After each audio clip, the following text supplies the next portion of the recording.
আপনাকে রাইজিং বাংলাতে স্বাগত। ধন্যবাদ। দীর্ঘদিন লড়াইয়ের ফল হিসাবে আজকে রানীগঞ্জ বিধানসভা কেন্দ্রের তৃণমূল প্রার্থী হিসাবে দল আপনাকে নির্বাচিত করেছে, এটা কতটা প্রাপ্তি বলে মনে করছেন? দেখুন, এটা দিদির এবং অভিষেক বন্দ্যোপাধ্যায়ের আশীর্বাদে আমি দলের টিকিট পেয়েছি। তার একটাই কারণ যে দীর্ঘ 98 থেকে তৃণমূল কংগ্রেসে জন্মদাতা ছিলাম আমি এইখানে, এবং অনেস্টিভাবে রাজনীতিটা করে গেছি। কেউ আমার বিরুদ্ধে আজ পর্যন্ত আঙুল তুলতে পারেনি, এইটাই আমার প্লাস পয়েন্ট।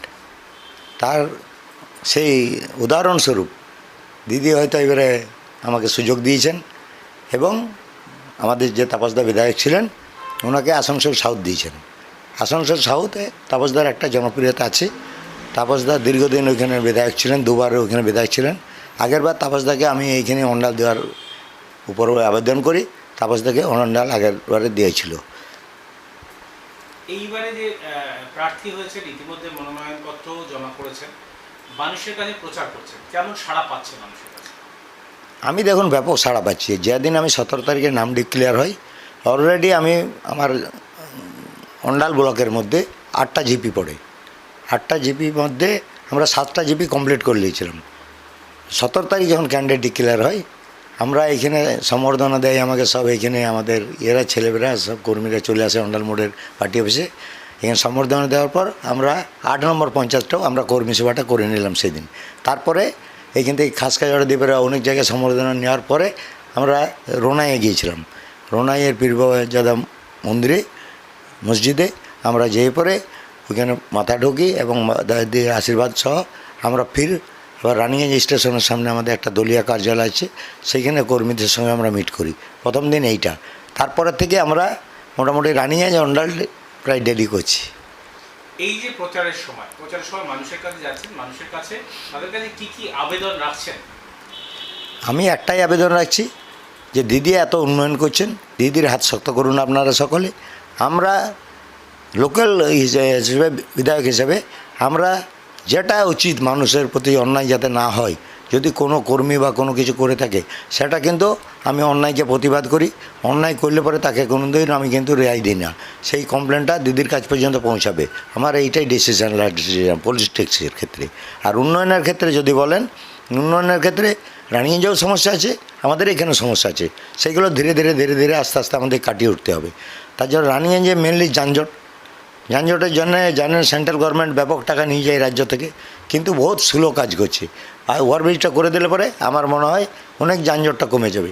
তার সঙ্গে সঙ্গে একটা নিমচা দ্বীপের একটা রোড আছে যেটা আপনার দুর্লভপুর যাবে, ওই রাস্তাতে একটা রোড আছে, ওই রোডটা আমরা ভালো করে তৈরি করার চেষ্টা করব, তাহলে রানিগঞ্জের যানজটটা কমে যাবে আগামী দিনে।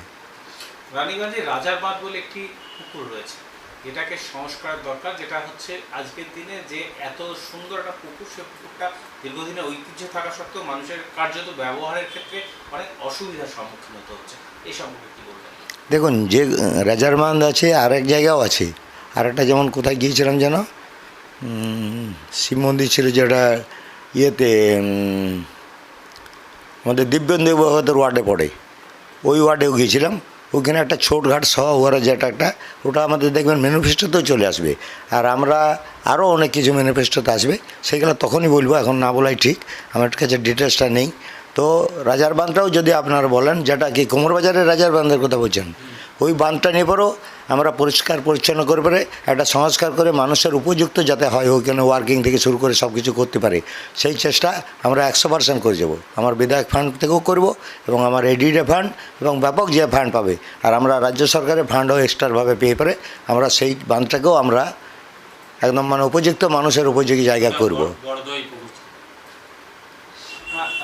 যেটা পরবর্তী ক্ষেত্রে বিগত দিনে হচ্ছে এই রানীগঞ্জ বিধানসভা এলাকায় আপনি ভালোভাবেই জানেন যে তৃণমূলেরই বিধায়ক ছিল, তিনি যে কাজকর্ম করেছেন সেই কাজকর্মে কোনটায় কতটা কাজ বাকি রয়েছে বলে আপনার মনে হচ্ছে? সেটা রানীগঞ্জের মানুষের ডিমান্ডের উপরে কাজটা হবে। আমরা সবসময় চাইব, বিধায়ক অনেক কাজ করে গেছেন, এটা অস্বীকার করার নয়, কিন্তু প্রকৃতপক্ষে যে কাজগুলোর দরকার আছে সেইগুলোও আমরা বিধায়কের অপূর্ণ কাজগুলোকে আমরা পূর্ণ করব।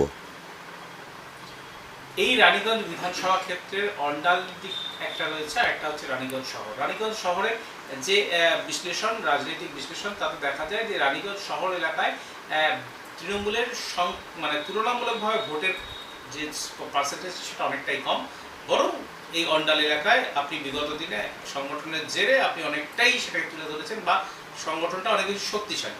রানীগঞ্জ শহর এলাকায় যেখানে সংগঠন তৃণমূলের কম, সেখানটাকে সংগঠন ঠিক করার জন্য বা ভোটের লড়ার জন্য সেখানে কি ব্যবস্থা করছেন? দেখুন, একটা টাইম ছিল যে ওটা লাল দুর্গ ছিল, আপনারা সকলেই জানেন। যখন বামফ্রন্ট গভর্নমেন্ট ছিল, তো রানিগঞ্জ শহরটা একটা লাল দুর্গ ছিল। সেই দুর্গকে আস্তে আস্তে ভাঙতে হলে পরে আস্তে আস্তে করে মানুষকে সঠিক টিম তৈরি করতে হবে, যারা মানুষের জন্য কাজ করবে, যারা দলের জন্য কাজ করবে। সেইরকম টিম আমাদের এখনও তৈরি নেই। আগামী দিনে টিম আমরা তৈরি করেই ছাড়ব এবং প্রত্যেক মানুষের সুবিধা অসুবিধায় দাঁড়াবে সেইরকম ব্যক্তি দায়িত্ব পাবেন রানিগঞ্জ টাউনের। এবং রানিগঞ্জ টাউনে যদিও এখন ব্লক প্রেসিডেন্ট কিছুদিন হলো আমাদের জ্যোতি সিং এসছে। জ্যোতি সিং ভালো ছেলে, আমি দেখলাম কয়েকটা প্রোগ্রাম করে ওর 17 তারিখ থেকে মিশছি আমি। তো জ্যোতি সিং খুব ভালো ছেলে এবং মিশুকে ছেলে। আমাদের যুবক যে আছে সেও ভালো ছেলে, আমাদের নিয়াসাও আছে ভালো মেয়ে, যে মহিলা প্রেসিডেন্ট। আরও আমরা তার সঙ্গী সাথী দিকে আমি চাই যে তাদেরকে নিয়ে পরেও আমরা যাতে একসঙ্গে চলি। যেমন আমার অন্নমোল ব্লকের সংগঠন, সেই সংগঠনটা আমি রানিগঞ্জে আরও ভালোভাবে তুলে ধরতে চাই। আমাদের চেয়ারম্যান সাহেবও ভালো লোক আছেন। আমাদের কাজগুলো করার একটা সিস্টেমেটিক তৈরি করতে হবে, যেটা আসানসোলের জন্য একটা ডিস্টেন্স পড়ে যাচ্ছে রানিগঞ্জ কর্পোরেশনের কাজের জন্য। তো সেইটা আমরা মাননীয় মুখ্যমন্ত্রীকে আমরা আবেদন জানাবো, রানিগঞ্জের কাজ যাতে আসানসোল মানুষকে না দৌড়াতে হয়। দিদি তো অনেক জেলা ভাগ করেন, তো জেলা ছোট ছোট জেলা করছেন। আগামী দিনে রানিগঞ্জ একটা মহকুমার ডিমান্ড আছে রানিগঞ্জের মানুষের, সেইটা আমরা কিন্তু পুরো সম্পূর্ণভাবে দিদির সঙ্গে কথা বলে আগামী দিনে চেষ্টা করব যাতে রানিগঞ্জ মহকুমা করা হয় এবং রানিগঞ্জের মানুষকে রানিগঞ্জে পরিষেবা পাক, যাতে তাদেরকে আপনার আসানসোল না দৌড়াতে হয়। একটা প্রসঙ্গ ইদানিং খুব উঠছে যে শহরটার ভবিষ্যৎ অনিশ্চয়তায় ভুগছে রানীগঞ্জের মানুষ। এই শহরটা আদৌ কি আগামী দিনে থাকবে, নাকি এই বিভিন্ন খনির জন্য, কলামুখ খনি বা হচ্ছে এই পরিত্যক্ত খনি, এই সমস্ত কারণে এই শহরটাই হয়তো আগামী দিনে থাকবে? এই সম্পর্কে আপনার প্রতিক্রিয়া? দেখুন, রানিগঞ্জ হলো একটা ঐতিহ্য শহর। দীর্ঘদিন আমরা কত বছর আমরা নিজেরা জানি না, এটা কয়েকশো বছর আগে রানিগঞ্জ শহর তৈরি হয়েছে। এই শহরকে আমরা চাই না কোনোভাবেই বিলুপ করা হোক, অন্য জায়গায় তাদেরকে পাঠিয়ে দেওয়া হোক, এইটা আমরা চাই না। বড় বড় বিজনেসম্যান থেকে প্রচুর মানুষ ঘর বাড়ি করে আছেন। আজকে ওই এলাকায় প্রায় আমার মনে হয় লক্ষ মানুষের বাস, লক্ষ ভোটার। তো আর তার সঙ্গে সঙ্গে সব জুড়লে, যারা ভোটার নেই জুড়লে পরে 1.5, 2 লক্ষ 3 লক্ষ মানুষের বাস এবং বিভিন্ন একটা প্রাচীন শহর। সেই শহরকে আমরা চাইব, কেন্দ্রীয় সরকার যদি ইচ্ছা করে, সরকারি শেষ থেকে শুরু করে সব টাকা কিন্তু কেন্দ্রীয় সরকার নিয়ে যাচ্ছে কয়লা বাবদ। তাহলে তাদেরকেই ঠিক করতে হবে যে কীভাবে শহরটাকে করব। টেকনোলজি মারফত অনেক কিছু করা যায়। যদি সমুদ্রের নিজের যদি রেল চলতে পারে, তাহলে এই শহরকে বাঁচানো কেন যাবে না আপনি বলুন। পয়েন্টে পয়েন্টে একটা পাইলিং পয়েন্ট করে পরে সেইখান থেকে যে বালি প্যাকিং বা যে কোনো প্যাকিং দিয়ে পারে এই শহরকে বাঁচাবার জন্য অনেক রাস্তা আছে, যদি ইচ্ছা করে কেন্দ্রীয় সরকার। আর এই কেন্দ্রীয় সরকার বাংলার প্রতি কোনো এদের দয়া নেই। এদের দয়া এদের নিজেদের স্টেট, যেখানে লুট করতে পারে টাকা, সেই এদের কাজ। আমার রাজ্য থেকে প্রত্যেক বছর 1.5 থেকে 2 লক্ষ কোটি টাকা এরা তুলে নিয়ে যায় জিএসটি বাবদ। তারপরেও সেই টাকা আমরা নিজের প্রাপ্য টাকা পাই না। এটা দুর্ভাগ্যের বিষয় আমাদের যে এইরকম একটা কেন্দ্রীয় সরকার আছে, আমার রাজ্য থেকে তুমি টাকা নিয়ে যাবে আর আমার রাজ্যকে বঞ্চিত করবে। এটা তো চলতে পারে না দীর্ঘদিন। ব্যাপক আন্দোলনে মানুষকে নামতে হবে, আগামী দিনে নামবে মানুষ। প্রসঙ্গ যখন বামপন্থা, আপনি যে বললেন যে এতদিন হচ্ছে বামপন্থীদের শক্ত ঘাঁটি ছিল রানীগঞ্জ, বামপন্থীরাও কিন্তু আপনার বিরুদ্ধে প্রার্থী দিয়েছে, তাদের সেই প্রার্থী কীভাবে দিচ্ছেন? না, প্রার্থী ভালো, প্রার্থী তো থাকবেই, যে কোনো দলের প্রার্থী থাকবেই, আর থাকা উচিত। মানুষ গণতান্ত্রিকভাবে যাকে ভোট দেবে সে নির্বাচিত হবে। তো বামপন্থীরা ওরা তো চেষ্টা করবে, ওরা যে ওদের কমজোরির জন্য আজ বিজেপির উত্থান, এটা তো আপনাদেরকে সকলকেই মানতে হবে এবং সাধারণ মানুষও মানছে। আজকে যদি বামপন্থীরা নিজের ভোটটা নিজে ধরে রাখতে পারত, তাহলে কিন্তু আজকে বিজেপির এই উত্থানটা হতো না। আর আপনারা দেখেছেন সিবিআই ইডি করে পরে আমাদের নেতাদেরকে জব্দ করার চেষ্টা চলছে, সেটা কিন্তু এবারে ফলপ্রসূ হয়নি। আবার দ্বিতীয় হইল এখন এসআইআর করে পরে মানুষের নাম কাটা, মানুষকে বাংলা থেকে তাড়ানো, এই চক্রান্ত একটা চলছে, সেটাও বিমুখ হবে। এসআইআর যতই করুক কিন্তু এসআইআরও কোনো কাজ লাগবে না। এই সরকার লাইন লাগানোর সরকার। আপনি দেখুন নোটবন্দি থেকে স্টার্ট করে পরে কতবার লাইন লাগালো। এখন লেটেস্ট হইলো এসআইআর, তারপরে হইলো গ্যাস। গ্যাস কোন মানুষ বাড়িতে আজকাল কারো বাড়িতে আগুনের চুলা নেই, তারা গ্যাসই ব্যবহার করে। আজকে বলছে 25 দিনে গ্যাস পাবে, ডবল সিলিন্ডার থাকলে পরে 35 দিনে পাবে, আর সিঙ্গেল সিলিন্ডার থাকলে পরে 25 দিনে গ্যাস পাবে। একটা পরিবারের যদি মনে করুন গরিব পরিবার, তার 6টা-8টা মেম্বার হয়, একটা গ্যাসেই রান্না হয়, তার তো গ্যাসটা তো 25 দিন চলবে না। তো আপনার মানুষকে এরা পদে পদে হয়রানি করছে, পদে পদে মারার চক্রান্ত করছে। আর এই গ্যাসের মাধ্যমে বেকার সমস্যা, যেটা বেকার আবার যেমন করোনার টাইমে হয়েছিল, সেই সমস্যাটা আবার বাড়বে। অনেক বেকার ভাইরা ওই গ্যাস দিয়ে পরে ফুটপাতে সব অনেক ব্যবসা করে পরে কাজ করতেন, তাদের আগামী দিনে যেভাবে গ্যাসের ক্রাইসিস হচ্ছে, তাতে আমাদের মনে হয় তারাও বেকার হয়ে যাবে। আর আগামী দিনে আমরা চাইব যে এই নরেন্দ্র মোদীর বুদ্ধি হওয়া দরকার। উনি আজকে ট্রাম্পের সঙ্গে ব্যবসা করে, ট্রাম্পের হাঁটু গেড়ে ট্রাম্পকে প্রণাম করে আজকে ভারতের ঐতিহ্যটা মাথায় মাটির নিচে নামিয়ে দিয়েছে। ভারতের যে একটা ঐতিহ্য ছিল, এক টাইম ইন্দিরা গান্ধী পাকিস্তানকে ভাগ করে দিয়েছিল, পাকিস্তান অত্যাচার করতো বাংলাদেশের উপরে, ওটা পাকিস্তানি ছিল, একটা অংশের উপরে ব্যাপক ইয়ে করতো। সেই টাইমে কিন্তু আমেরিকাও চেষ্টা করেছিল যে এইটাতে আমাদের এগেনস্টে লড়াই করার জন্য, ভারতের এগেনস্টে, কিন্তু ইন্দিরা গান্ধী মানেনি। কিন্তু এই সরকার ট্রাম্প যা বলছে তাই করছে। আজকে পাকিস্তানের সঙ্গে যে যুদ্ধটা হয়েছিল, যদি ট্রাম্পের কথা না চালিয়ে পারে, তুমি যদি তোমার রাজ্যে কাশ্মীরে বোম ফেলাচ্ছে, দিল্লিতে বোম ফেলাচ্ছে, সব বোম ফেলাচ্ছে, কিন্তু কোনো পানিশমেন্ট কারো হচ্ছে না, কেউ বোম ফেলানোটাকে চোখে প্রমাণ করতে পারছে না যে এই ব্যক্তি পাকিস্তানি বোম ফেলেছে। ওরা বিজেপি নামক দলটা ও নিজে খুন করে পারে, নিজে বোম ফেলিয়ে পারে, এটা অন্য দেশের নামে চালিয়ে পারে। এইভাবে এরা রাজনীতিটা করে এবং বিভেদ সৃষ্টি করে ভারতবর্ষে। যে দেখবেন আজকে হিন্দু মুসলিম করছে, কালকে শিডিউল কাস্ট শিডিউল ট্রাইব করে ভাবি, আজকে সব ধর্মের সঙ্গে সব ধর্মে এই লড়িয়ে দিবে। এরা আগামী দিনে ভারতবর্ষ থেকে এরা যত তাড়াতাড়ি চলে যায়, ভারতবর্ষের মঙ্গল হবে। আপনি এক্ষুনি বললেন বামপন্থীরা যদি নিজেদের ভোট ধরে রাখতে হতো তাহলে হয়তো বিজেপি আসতো না, তাহলে তো আপনারাও আসতে পারতেন না, নিজেদের ভোট বলতে যখন আমাদের সঙ্গে ক্ষমতায় চলে গেল, সেটা তো ওরা চেষ্টা করেছিলেন 2011-তে। 2011-তে ওনারা চেষ্টা করেছিলেন। আমরা কংগ্রেসের জোট করে পরে আমরা 184 কি 86 এরকম সিট পেয়েছিলাম, কংগ্রেস সহ আমরা পেয়েছিলাম।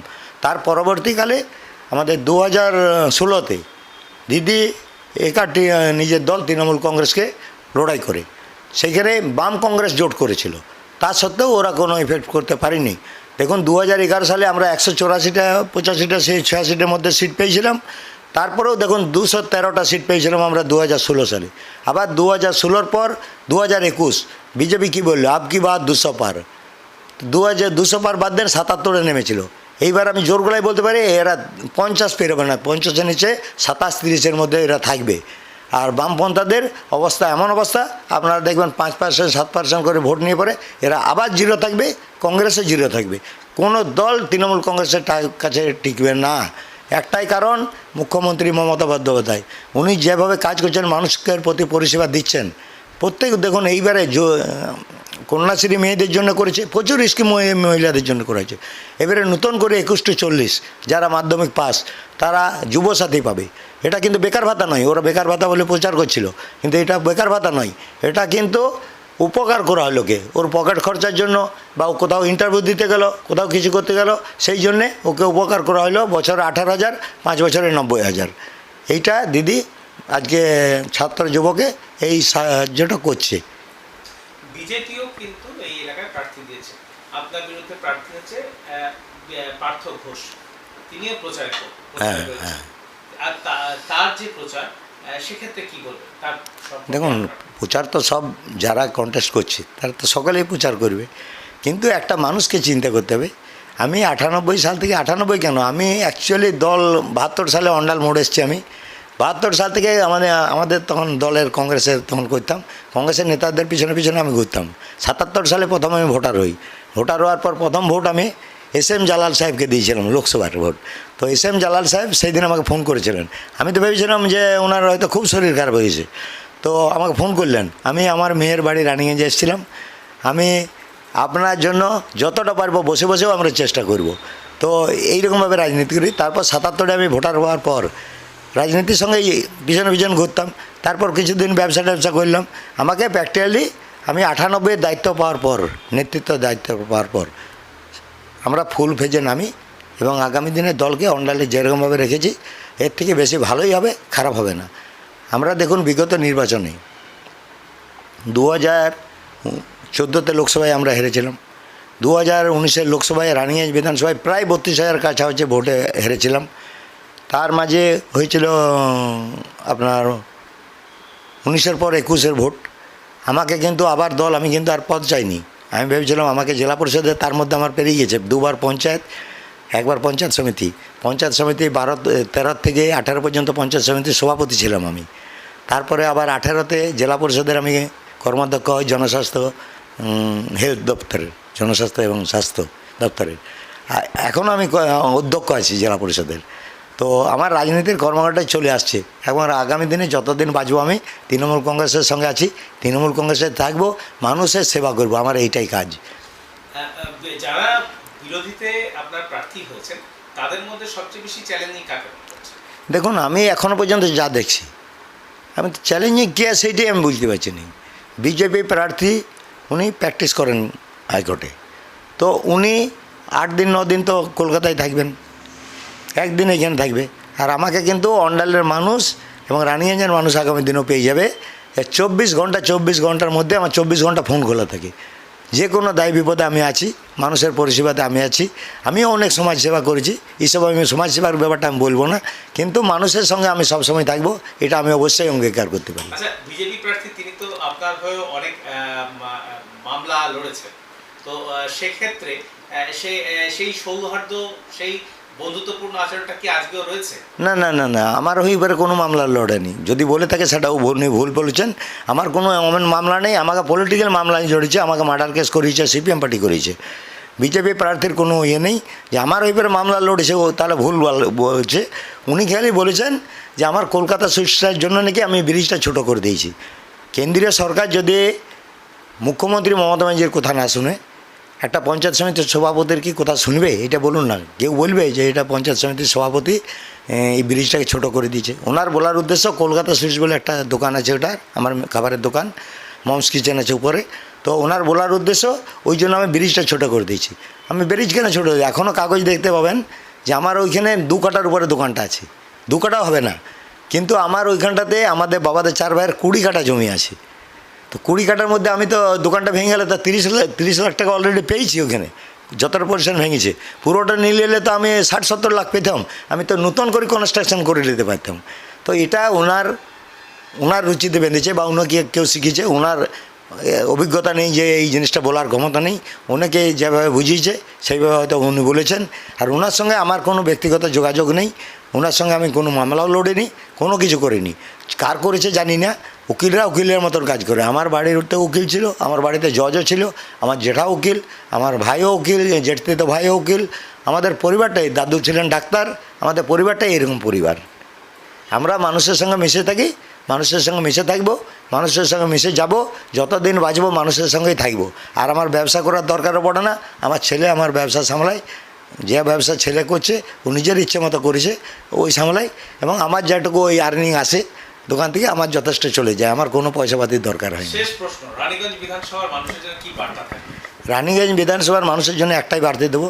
আমাদের মেনলি হচ্ছে যানজট, পলিউশন, জলের যে সমস্যাটা প্রত্যেক জায়গাতে আছে, পলিউশন সমস্যা আছে। আর যানজটটা আমি ফার্স্ট পেজে চেষ্টা করবো যে আমি ওই রোডটাকে যাতে করে দেওয়া যায়, যে আপনার রানী সাহেব দ্বীপের যেটা রোডটাও আপনার দুর্লভপুরের ওই দিকে উঠবে, সেই বাইপাসটাকে যদি আমি করে দিতে পারি, অনেক গাড়ি ওই দিক দিয়ে বেরিয়ে যাবে।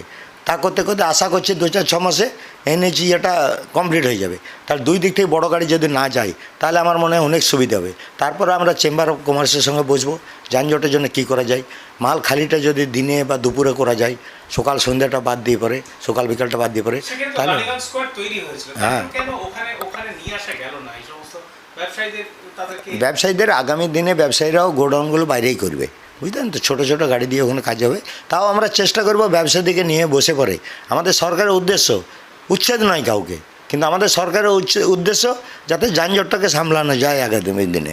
আমরা যেহেতু আগেকার পুরোনো বিল্ডিং, ছোট ছোট রোড, সেই জন্য সেইটা থেকে যত বেশি বড় গাড়ি কম চলবে, তাহলে যানজট অটোমেটিক খতম হয়ে যাবে। নমস্কার। নমস্কার। আবার দেখা হবে, হ্যাঁ, অনেক কথা আলোচনা। অবশ্যই অবশ্যই অবশ্যই।